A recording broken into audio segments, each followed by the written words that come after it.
Drama serial टूटा हुआ दिल की अगली किस्त में हम देखेंगे कि कमाल की वालिदा उसे कहती हैं कि एक हफ्ता गुजर गया है मगर अभी तक शाइला ने तुम्हें फ़ोन नहीं किया। वो परेशान हो रही होती हैं कि कहीं शाइला कमाल से अलहदगी ना इख्तियार कर ले। ये बात सुनकर कमाल अपनी माँ को समझाने लगता है और कहता है कि अब मैं मज़ीद शाइला का ग़ुलाम बनकर नहीं रहना चाहता। बस एक बार वो क्लिफ्टन वाला फ्लैट और बुटीक अपने नाम करवा लूँ, फिर मैं उससे भी जान छुड़वा लूँगा। वो इंतहाई लालची होता है और अपनी बीवी के साथ उसने रिश्ता सिर्फ और सिर्फ पैसे की वजह से रखा होता है। जिस पर उसकी माँ उससे कहती है कि अगर इदरान की साली ने अपना मुंह खोल लिया तो तुम किसी को मुंह दिखाने के काबिल नहीं रहोगे। कमाल अपनी माँ को कहता है कि वो ऐसा नहीं करेगी, मैंने उसको अच्छा खासा डरा दिया है और चुप करवा दिया है। दूसरी तरफ हम देखेंगे कि समीन इदरान से कहती है कि शाइला अगर अपना रवैया कमाल के साथ बेहतर कर लें तो उनका रिश्ता ठीक हो सकता है। जिस पर इदरान खामोशी से उसकी बात सुनने लगता है। फिर वो उसे बताता है कि कमाल की तबीयत कैसी है, वो किस तरह हर दूसरे दिन कोई नई औरत फंसा लेता है।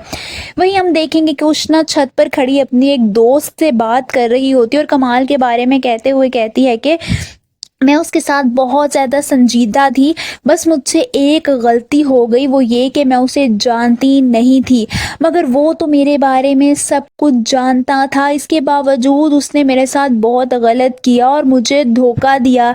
मैं बहुत ज़्यादा परेशान हूँ। काश मैं उसकी असलियत दुनिया के सामने ला सकती और सारी दुनिया को उसका चेहरा बता सकती और लोगों को बता सकती कि दरअसल वो है क्या शख्स। वो बहुत ज़्यादा गुस्से में होती है। इस बात से अनजान के पीछे उसकी बड़ी बहन खड़ी हुई है और सारी बातें सुन रही है। वो जैसे ही फ़ोन बंद करके पीछे मुड़ती है तो समीन को देखकर हैरान रह जाती है कि समीन पीछे खड़ी है।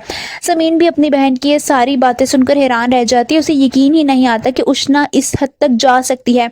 वो परेशानी से उष्णा से पूछती है कि कौन है वो लड़का, मगर उष्णा उसे नहीं बताती, वो बात टाल देती है। उसे डर लगता है कि अगर उसने कमाल की हकीकत समीन को बता दी तो इस तरह समीन का घर भी ख़राब हो सकता है, क्योंकि कमाल इदरान का बहनोई है। यही वजह होती है कि वो काफ़ी ज़्यादा डर जाती है। वहीं हम देखेंगे कि उष्णा एक दफ़ा फिर कमाल से मिलने के लिए एक रेस्टोरेंट में जाती है। वो दोनों एक दूसरे के सामने बैठे होते हैं जब कमाल उसे तंजिया सा कहता है कि तुम्हारा मैसेज देकर मैं समझ गया था कि तुम मुझे बहुत ज़्यादा याद कर रही हो। उष्णा को ये सारी बातें सुनकर काफ़ी ज़्यादा गुस्सा आता है। इससे पहले कि वो इससे कुछ कहती, समीन रेस्टोरेंट के अंदर दाखिल होती है और सामने उन दोनों को बैठा देख लेती है। वो तो उष्णा को वहाँ बैठा देखकर ही हैरान परेशान रह जाती है कि उष्णा कमाल के साथ क्या कर रही है। फिर उसे पता चल जाता है कि दरअसल ये कमाल वही लड़का है जिसकी बात उष्णा ऊपर छत पर कर रही थी। आप सबको क्या लगता है, क्या ये हकीकत जानने के बाद दोनों बहनों का रिश्ता एक दूसरे के साथ ख़राब हो जाएगा? कमेंट्स में अपनी राय का इजहार ज़रूर कीजिए।